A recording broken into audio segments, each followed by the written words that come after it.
The origins of Quaker Earthcare Witness date back to 1985 when Marshall Massey, a friend from Colorado, challenged friends at the Pacific Yearly Meeting to address environmental concerns as part of our faith commitment to serve as witnesses for peace. When Massey spoke again at the Friends General Conference gathering in 1987, his call for greater environmental accountability on the part of Friends was with the intention to awaken Friends to the deep understanding that God's creation is to be held in reverence in its own right, and that human aspirations for peace and justice depend upon restoring the Earth's ecological integrity.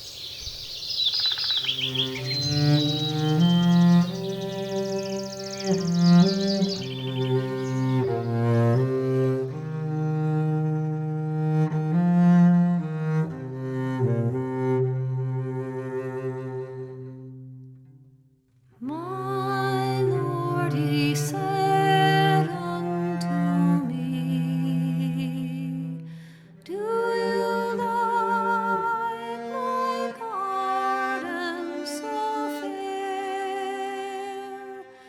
You may live in this garden if you keep the grasses green, and I'll return a cool November day.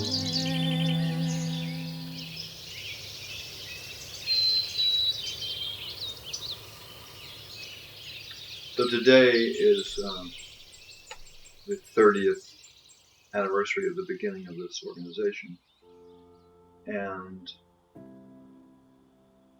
some of the people who were there at the formation talked about what it was like, the excitement of that week. And I'm struck by the fact that Quaker Earthcare Witness was founded out of a prophetic ministry about how we as Quakers needed to embrace the earth and care for the earth. And so what I'm seeing looking at this history is there's this initial prophetic message, and many of us have been, it's like the process of nurturing that message is more eldering, more discussion and deepening of listening and supporting each other in the changes in our lives.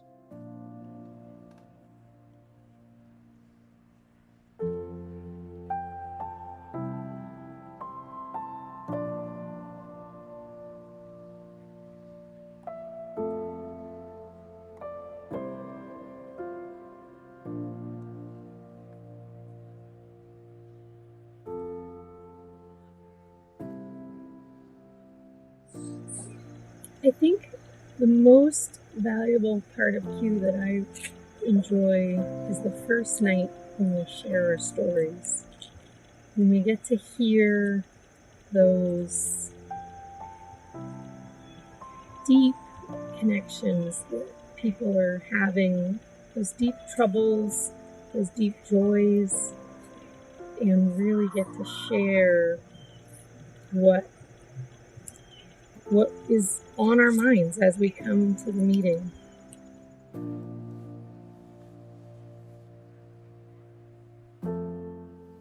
There's wonderful stories here. And what Q has done, Quaker Earthcare Witness has done, is to bring that awareness to the society, religious society of Friends, and is also bringing that awareness to the rest of the world through our work in the United Nations, through our work in the Organization of American States, through our work with other faith-based organizations.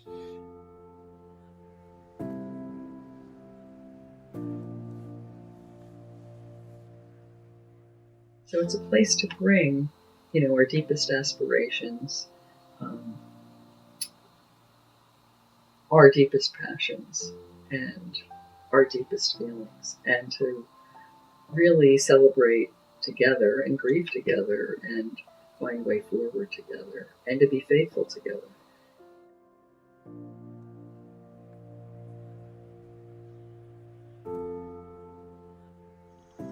I've had a concern about population for many years, and had a traveling minute from my monthly meeting and also from the quarterly and yearly meeting. But population is a concern that is much larger than a monthly or yearly meeting. And I brought the concern to Friends Canadian Unity with Nature, and they were supportive, which is unusual because many environmental groups have stayed away from population concerns.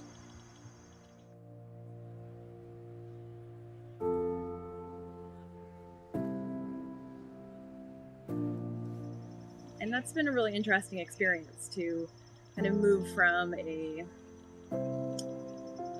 I think a small understanding of environmentalism to a larger understanding of earth care, which has led me to really kind of change how I think about doing this work.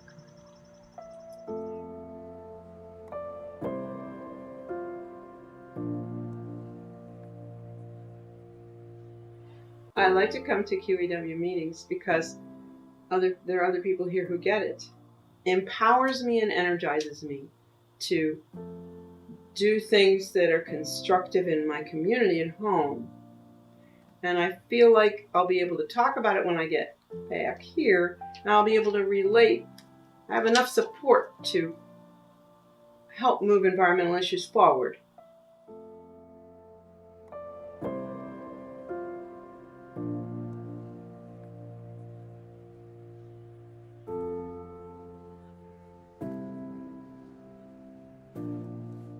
I think one of the things that's most valuable for me is the fellowship with people that have traveled this road for a long time. And there's a lot of wisdom here and a lot of heart. They're people that I really honor and treasure and who give me hope and companionship in this work.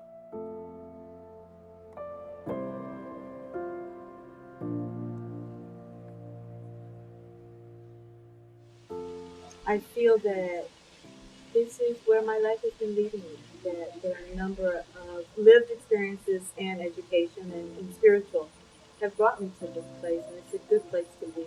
As a person of color and a woman, to have that mini portal entrance to say, this is where I'm speaking from. There is the social justice, the eco-justice, the climate justice, that voice that I can bring and should bring.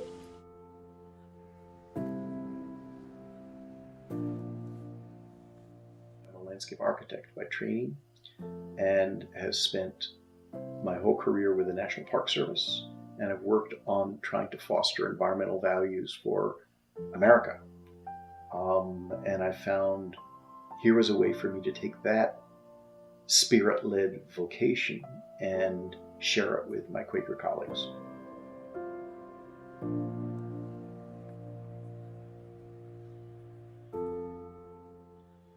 So I'm what you call probably a newcomer to Quaker Earthcare Witness. And I came to my first meeting and was blown away by the weightiness of all the Quakers here. I'm like, oh my gosh, these people have been here for 20 years. Who am I? I'm just this tree hugger that wants to help somehow. But I found out quickly that enthusiasm and just being involved and wanting to be involved is important.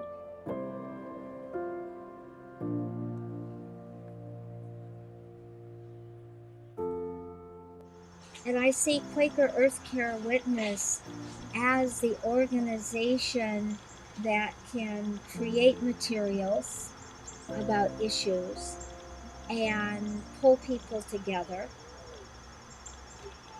so that it can be a vehicle to help monthly meetings and yearly meetings reach out.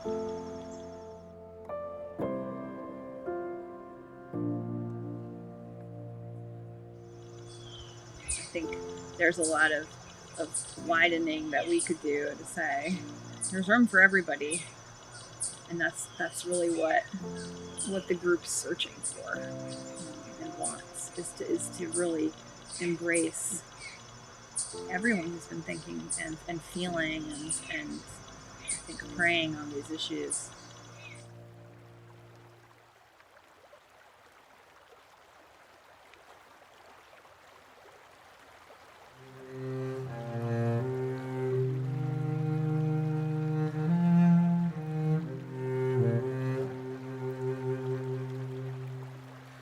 Then my Lord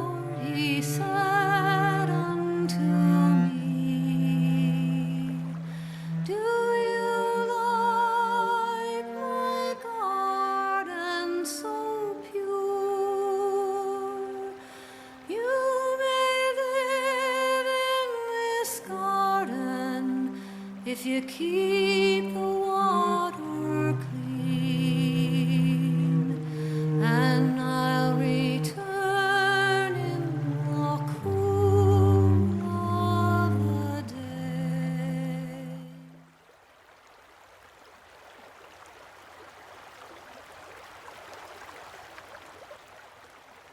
How would you describe your relationship with the natural world? My answer is I am the natural world.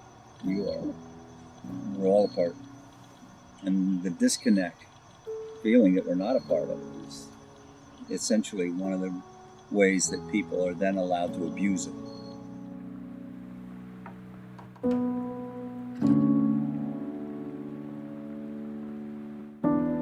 But I get a lot of people saying, thank you for bringing your kids. We're doing this for kids. We're doing this for the next generations.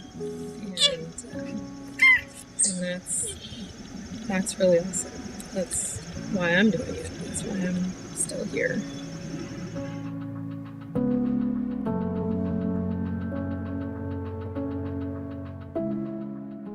One of the great strengths of Charlotte Friends, where I'm attending now, is that is a meeting that treasures its children. And I think to myself, a lot of those children were born around 2010. And what will the world be like in 2040? And those are the days when I just want to stand up and yell at my meeting. It's like, guys, don't you get it? Don't you tell me you love those children. If we're not going to work to have the earth be beautiful for them too.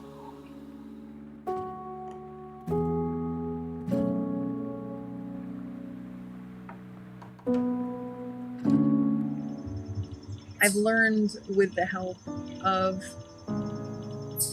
the QEW community about grief as a tool, that grief is a place we have to start in, and that allowing that energy to flow and allowing those feelings to be felt with the support of a community is the starting place to any type of real meaningful work.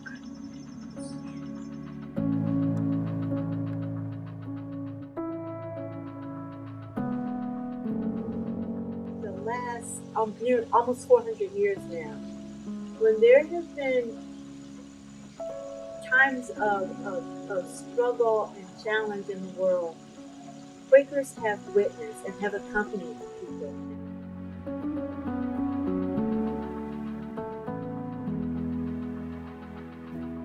Doing unto others as you like to do is the message of why Christians and Quaker Christians, who have a history of being activist Christians, should be particularly interested in climate justice issues.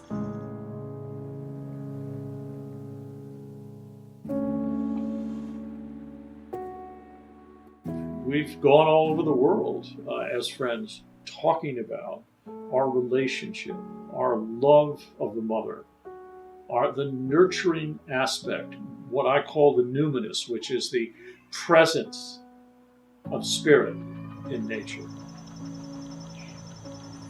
The connection is something that I think as friends we feel when we understand that there's that of God in everyone.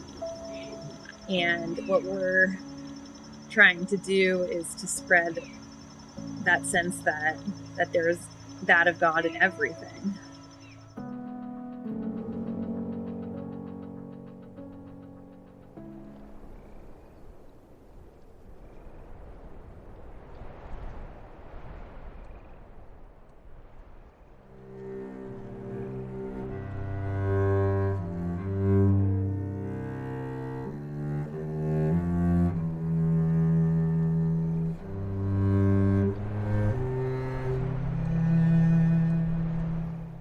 Then my Lord, he said unto me, do you like my pastures of green?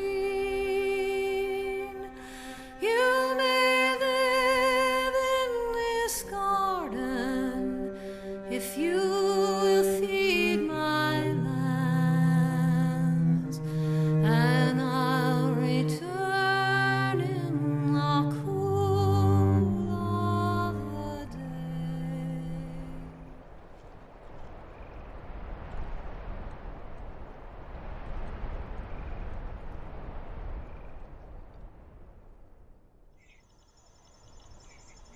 So the big questions to me are still really scary ones, the realities of climate disruption. But I'm grounded in the fact that all we can do is be faithful, and I think put our energies together to try to do something now.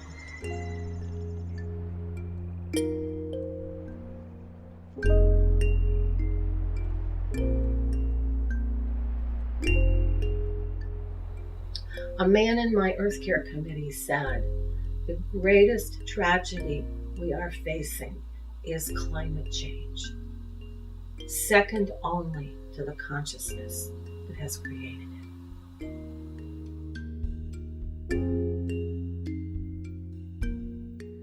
My feeling is that in these troubled times, there are a lot of young people who feel really despairing that somehow our generations have destroyed their future.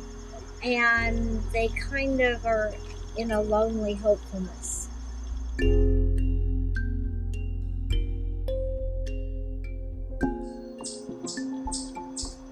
So we're not free in a moral or ethical sense to just do nothing. And life is choices. And if you don't choose, you've chosen.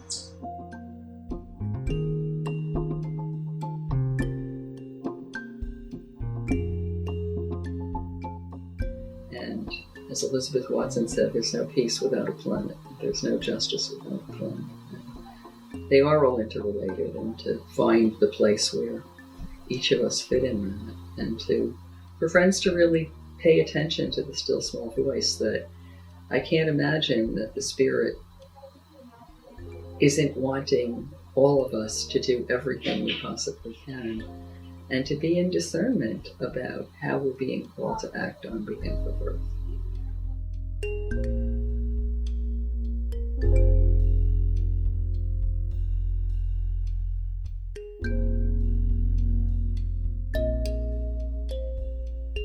Cannot just sit and be silent and see the light in their inner soul, but it has to really be shared and translated into movement and action to save our Earth, to make it better for everybody, so that our great-great-grandchildren will have a good place to call home.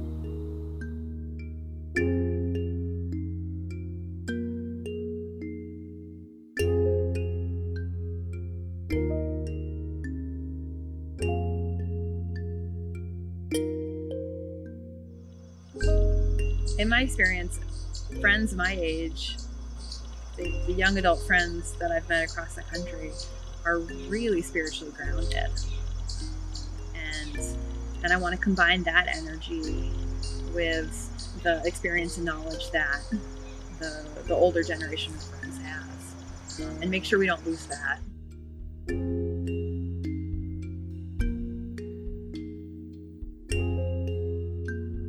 As Quakers, we're the group that has this calling. How do we bring our process and amplify that as the world is reaching out for this? Friends have a beautiful process. We need to present that and let people not go into despair, but in showing people things they can do. And QEW is excellent at that.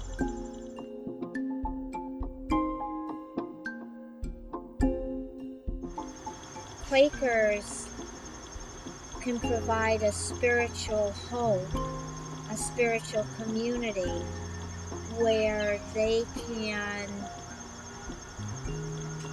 go see what's going on, be supported in activism, and get through that connection, be connection in hope that faith brings.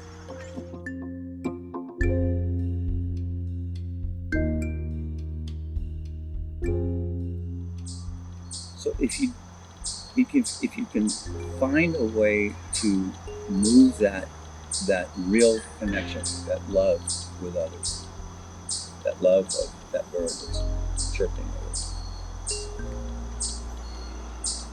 You're going to make right choices.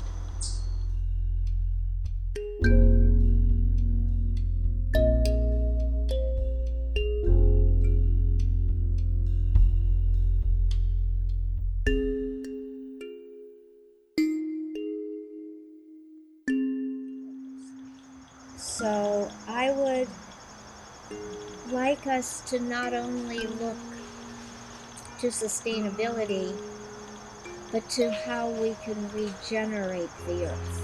So we waste less food, we disrupt the water cycle, that we plant trees rather than cut down trees, and we are more conscious of the wonder around us.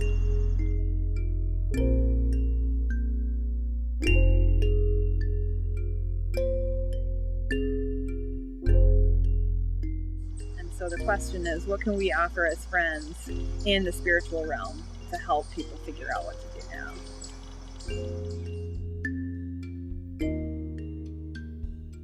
The earth is alive, and it is my oldest living ancestor, and it's still alive, and will be alive long after I'm gone. And that is what I call eternity. And that is the eternity that we have that gives us a sense of immortality.